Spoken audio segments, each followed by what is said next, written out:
हम लोगों ने कांग्रेस की चूड़ हिलाने का काम किया। इस संगठन में उतार चढ़ाव चलता रहता, सब काम सख्ती से किया जाएगा और अधिकारी को भी सख्ती से बोला जाएगा। वो हम राजू मोर की अगुवानी में करेंगे, तो मैं भाजपा के लिए ही काम करूँगा। वो हम राजू मोर की अगुवानी में करेंगे।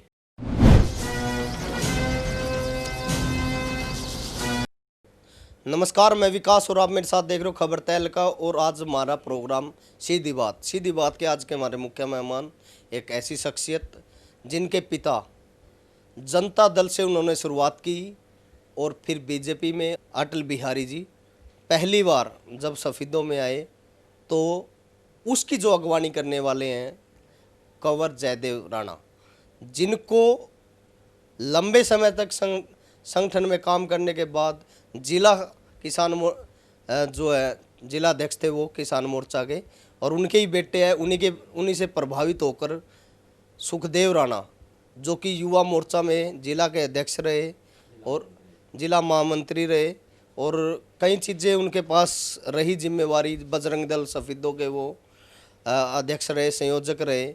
इसके अलावा जो प्रेमलता थी उचाना से विधायक, जब उनका पहला 2014 में चुनाव था, उस चुनाव के वो युवा मोर्चा की तरफ से प्रभारी भी रहे और लंबे समय से संगठन को मजबूत कर रहे हैं। अब फिर कहीं ना कहीं जो जींद की राजनीति है वो गर्म हो चुकी है। उसका कारण है कि प्रदेश में नए जिलाध्यक्षों की नियुक्ति के बाद जींद का जो जिलाध्यक्ष बना वो भी सफ़ेदों से राजू मोर, जो कि चुनाव भी लड़ चुके भारतीय जनता पार्टी की तरफ से।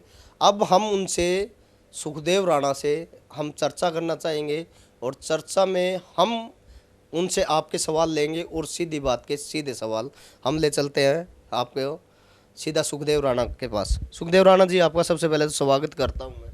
बहुत बहुत धन्यवाद। खबर तहलका को जिला जींद भाजपा की तरफ से शुभकामनाएं और बहुत बहुत धन्यवाद। राणा जी, आपके पिता पहली बार जो रैली हुई सफ़ेदों में, देश के प्रधानमंत्री थे अटल बिहारी वाजपेयी, अगर उनका कोई कार्यक्रम पहली बार हुआ और उसके बाद आज तक कोई इतना बड़ा कार्यक्रम प्रधानमंत्री जैसा बड़ा व्यक्तित्व सफ़ेदों में आना और उसका एक बड़ी जनसभा करवाना, वो आपके पिता को हासिल है। कंवर के नाम से उनको दुनिया जानती थी। अब आपने ज्वाइनिंग की थी, तो हम तो अब शुरुआत से ही पूछेंगे, आपने क्यों सोचा कि भाजपा ही ज्वाइन की जाए? ऐसा सर, मेरे फादर शुरू से ही संगठन में अच्छे दायित्व पर रहे हैं और वो शुरू से ही भाजपा में उनकी निष्ठा रही है और भाजपा संगठन ने उन्हें विभिन्न पदों पे नियुक्तियां देती रही है। उनके टैबे ही अटल बिहारी वाजपेयी जी, जो सफ़ेदों में सबसे पहली जनसभा हुई थी सब्जी मंडी में, उनके जिला अध्यक्ष होते हुए हुई थी और वो जनसभा हमारी सबसे बड़ी जनसभा यहाँ भाजपा सरकार के लिए, भाजपा के लिए बहुत यानी कि एक मील का पत्थर साबित हुई और उससे ही भाजपा की शुरुआत यहाँ पे हर गली में, हर यानी कि पूरे डिस्ट्रिक्ट में, सफ़ेदों विधानसभा में एक भाजपा का परिवार, उसकी स्थापना हुई और मैं उनसे ही प्रभावित हो गए। भाजपा में एक कार्यकर्ता के तौर पे मैंने अपनी एंट्री की। उसके बाद मुझे भाजपा में जिला महामंत्री का पद मुझे मिला और मैंने अपने जिला महामंत्री होते हुए भाजपा युवा मोर्चा को मजबूती देने का काम किया और आगे भी संगठन में मुझे कोई जिम्मेवारी अगर मिलती है तो मैं भाजपा के लिए ही काम करूंगा। सुखदेव भाई, आप पेशे से वकील हो, अच्छा आपका काम है, लेकिन फिर भी मैंने देखा आपको सड़कों पे संघर्ष करते हुए।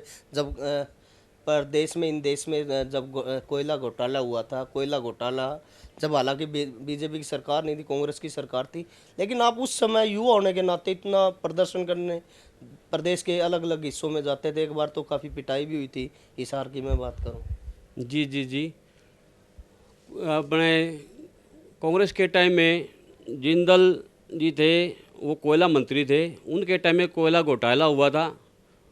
उस घोटाले में हमने जिंदल को घेराव करके हिसार में उनका मुंह काला करने का उनका एक ऐसा प्रतीक यानी कि हमने ऐसा किया कि उनके जो सरकारी आवास था उस पे हमने उनके गेट पे एक कालिक पोतने का काम किया था। उस टाइम में हमारे युवा मोर्चा के जिले राष्ट्रीय प्रदेश अध्यक्ष मुकेश गौड़ जी, जो कि एक बहुत ही बढ़िया प्रदेश के नेता, जिनकी अगुवानी में हमने ये काम किया और जिंदल को उस घोटाले में एक यानी कि काला चेहरा दिखाने का काम हम लोगों ने किया। उस टाइम में भी हमें सरकार हमारी थी नहीं, कांग्रेस की सरकार थी, वो लोग पावर में थे। उन लोगों ने हमारे साथ जो भी यानी कि लाठी चार्ज या जैसे भी उन्होंने हमारा दमन करने की कोशिश किया, और इसमें हमारे कार्यकर्ताओं को चोटें भी आई, गिरफ्तारियां भी हुई, लेकिन हम लोगों ने कांग्रेस की चूड़ हिलाने का काम किया और इसका सारा का सारा जो भी कुछ अधिकार बनता है हमारे मुकेश गौड़ जी का बनता है। उन लोगों की ही अगवानी में हम लोगों ने प्रदर्शन किया। हमेशा क्या होता है कि आपकी जब आप संघर्ष करते थे, कभी आपकी सुभाष बराड़ ने जमानत ली, कभी कृषि मंत्री धनखड़ होते थे उन्होंने ली, बहुत सारे मनीष ग्रोवर ने आपकी ली, लेकिन जब सत्ता में आप आए, आपके जो संघर्ष का जब आपको वसूल होना था, अगर आपने काम किया, आपका काम की जब ईमानदारी से पार्टी को आपको लौटाना था, उस समय आपके साथ कहीं ना कहीं राजनीति होगी। आपको मार्केट कमेटी का चेयरमैन सफीदों का बनाया जा रहा था, लेकिन बाद में कहीं ना कहीं पत्ते ही ला दिए। नहीं, ऐसी बात नहीं है, संगठन में सब चलता रहता है। ठीक है, ये वो कोई टाइम था और अब टाइम कुछ और है। ये संगठन में उतार चढ़ाव चलता रहता है, ये कोई बात नहीं है। और संगठन सभी को मौका देता है।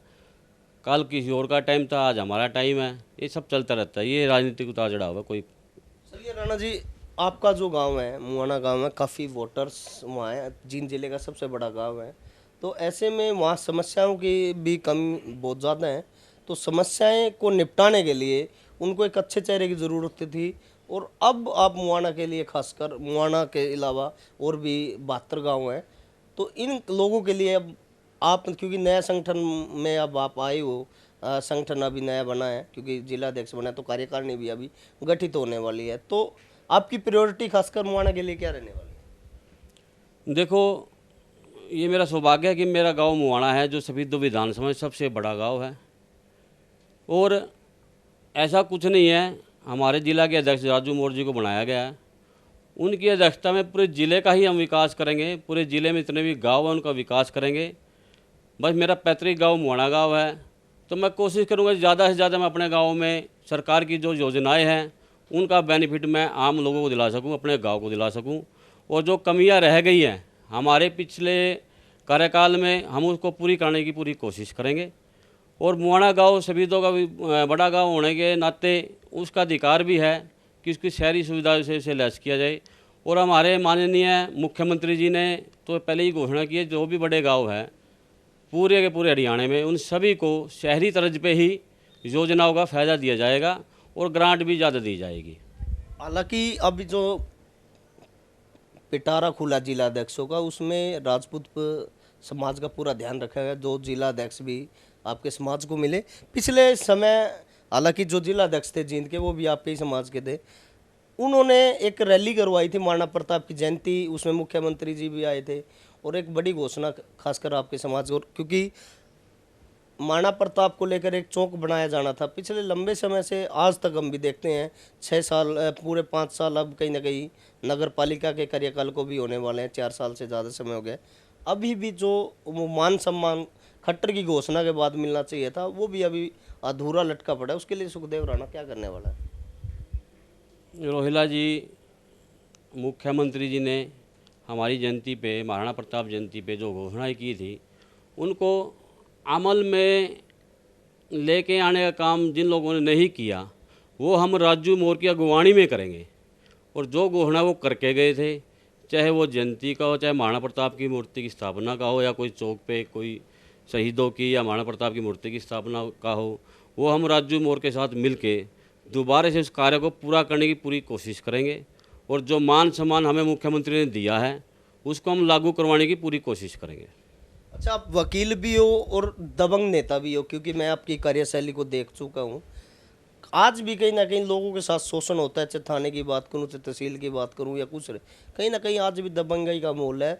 ऐसे में सुखदेव राणा के दरवाजे उन लोगों के लिए किस तरीके से खुले हुए हैं? रोहिला जी, हमारा जिले का अध्यक्ष राजू मोर दबंग भी है और युवा भी है। और उन्होंने अपने पहले ही ज्वाइनिंग करते ही बोल दिया था, जो काम अधिकारी नहीं कर रहे उनको करने के लिए बोला जाएगा और सख्ती से बोला जाएगा। और किसी की भी ऐसा नहीं होगा भाई जो काम नहीं हो पाएगा, काम होंगे और इसके लिए हम अपनी बैठ के लगाएंगे। और जहाँ पे लोग आके अपनी समस्याओं के बारे में हमें बता सकते हैं। आज भी हमारे जिला के अध्यक्ष जींद कार्यालय में बैठे हैं और लोगों की समस्याओं को सुन रहे हैं।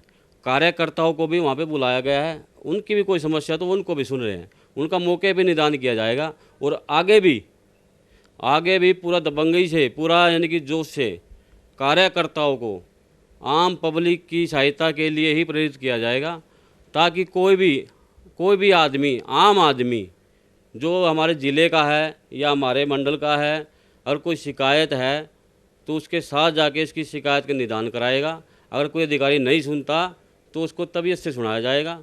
आगे से कोई भी काम हमारा ढीला नहीं रहेगा। राजू मोहर की पहली हमारी जिलाध्यक्ष की यही घोषणा है और हम इसी पे ही अमल करेंगे। चलिए, आपने भी देखा होगा, आप लंबे समय से, क्योंकि आप सफीदों में ही रहते हो, तो कहीं ना कहीं क्राइम जो रेट है, क्राइम जो रेशो है, लॉकडाउन से अपने यहाँ बढ़ा है और अधिकारी भी पूरी तरीके से कहीं ना कहीं उन चीज़ों को कवर नहीं कर पाए। आए दिन खासकर चोरी, लूट, डकैती हमारे क्षेत्र में एक समस्या बनी हुई है। उनके लिए क्या प्रयास किया जाएगा? इन सभी विषयों पर हमारे नए जिलाध्यक्ष राजू मोहर से बातें हुई हैं और उन्होंने हमारे से पूरी रिपोर्टें ली हैं और आगे जाके इसको सब सुधार किया जाएगा। आगे से इन बातों को हम अमल में लेके आएंगे, कौन अधिकारी कहाँ पे ठीक से काम नहीं कर रहा, और सब इन जो भी आपका रेशो है इन सभी में कमी आएगी और आगे से हम इन बातों पे ध्यान देंगे। अच्छा, एक और मैं आपसे सवाल लेता हूँ। सवाल ये है कि पहले यहाँ हमारे यहाँ एक उपमंडल अधिकारी होते थे, वीरेंद्र सांगवान, खुला दरबार लगते थे, लोगों की समस्याएं सुनते थे। अब कहीं ना कहीं लंबे समय से इस प्रकार का कोई भी एक्टिविटी नहीं हो रही, लोगों की समस्याएं भी बढ़ी हुई हैं। तो क्या आपके और जिला अध्यक्ष राजू मोहर के प्रयास से क्या इस प्रकार के कार्य दोबारा शुरू हो पाएंगे, ताकि लोगों को जो सुविधाएं मिलनी चाहिए या जो छोटी छोटी परेशानी है वो दूर हो सकें? बिल्कुल रोहिला जी, मैंने आपको पहले ही बोला है, इन सभी विषयों पे बात हो चुकी है और आगे से लोगों की समस्याओं का निदान मौके पे किया जाएगा और जहाँ तक होगा खुले दरबार भी लगाए जाएंगे जिसकी अध्यक्षता निश्चित की जाएगी। और आगे से अगर ऐसी कोई कार्रवाई जिसमें कि हम कहीं ना कहीं यानी कि ढील बरत के, आगे से ऐसा काम नहीं होगा, सब काम सख्ती से किया जाएगा और अधिकारी को भी सख्ती से बोला जाएगा।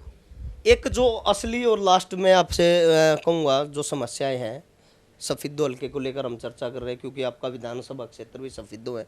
हमारे यहाँ खासकर आपके अपने गांव में, मुआना में नया हॉस्पिटल बन रहा है, पब्लिक हेल्थ के करोड़ों रुपए के काम चले हुए हैं, या फिर शहर में कहीं ITI बन रही है, कहीं रोड बन रहे हैं, कहीं टूटे हुए हैं, जिनकी कहीं कहीं ऐसी सड़कें, 98 सड़कें ऐसी हैं जिनको सरकार के द्वारा हर साल पैसा दिया जाता है, लेकिन वो रिपेयर नहीं हो पाती। ठेकेदार पैसे लेके चले जाते हैं या कोई घटिया मटेरियल से चीज़ें बन के तो वो टूटनी शुरू हो जाती है। उन पे आज तक खासकर सफीदों के विधायक ने भी ध्यान नहीं दिया, कभी विजिट नहीं की, कभी स्कूलों में नहीं गए होंगे।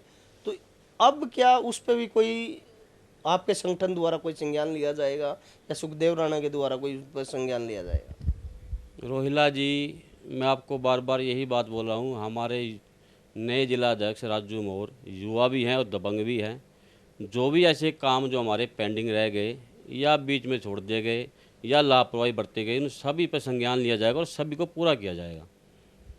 और सफीदों के लोगों को क्या कहना चाहोगे? सफीदों को लोगों को तो मैं यही कहना चाहूँगा, आज के टाइम में सबसे बड़ी बात तो मैं पहले यही कहूँगा, जो कोरोना की महामारी आज के टाइम में पूरे वर्ल्ड में फैली हुई है, उसको देखते हुए अपने आप को बचाते हुए ज़्यादा संख्या में कहीं इकट्ठे ना होए और मास्क का प्रयोग करें, सैनिटाइजर का प्रयोग करें और उचित दूरी बना के रहें। दूसरा, भाजपा परिवार की तरफ से मैं सफीदों के आम जनता को, आम लोगों को ये कहना चाहूँगा कि भाजपा एक ऐसा संगठन है जो आम आदमी को, उसको सरकार की जो योजनाएं हैं डायरेक्ट उसको देने का काम कर रही है। चाहे वो आपका किसान कार्ड है या फिर गरीबी रेखा में जिनके अपने कार्ड बने हुए हैं उनको यानी डायरेक्ट उनके खातों में पैसा डालना है, ये सब योजनाएं बीजेपी की देन हैं। और बीजेपी ही सरकार ऐसी सरकार है जो आम आदमी को डायरेक्ट उसका बेनिफिट उनके अकाउंट के थ्रू दे रही है। ऑनलाइन ट्रांजैक्शन भाजपा सरकार में ही हुआ है, और भाजपा सरकार ही गरीबों को बिना किसी दलाल के डायरेक्ट उसकी योजना का बेनिफिट उसको दे रहे हैं। ये थे हमारे साथ सीधी बात में आज के हमारे मुख्य मेहमान सुखदेव राणा, जिनका साफ तौर पे कहना कि अब नए जिला अध्यक्ष बनने के बाद नई टीम बनने जा रही है, और वो टीम सफेदों के हर कार्यकर्ता तक पहुंचेगी, हर उस व्यक्ति तक, क्योंकि अंत्योदय का जो काम है हर अंतिम व्यक्ति तक मदद पहुंचेगी। वो काम इनकी टीम करेगी, और सफेदों के लोगों के लिए हम जो है और हमारे जो दरवाजे हैं वो हमेशा खुले रहेंगे। लगातार हम तो एक ही बात कहते हैं, आवाज़ आपकी उठाएंगे हम, दम आपका दिखाएंगे हम, और मुद्दा आपका तहलका मचाएंगे हम। लगातार तेज खबरों के लिए देखते रहें खबर। हरियाणा से जुड़ी खबरों की तह तक जाने के लिए सब्सक्राइब करें खबर तहलका, बेल आइकन को प्रेस करें।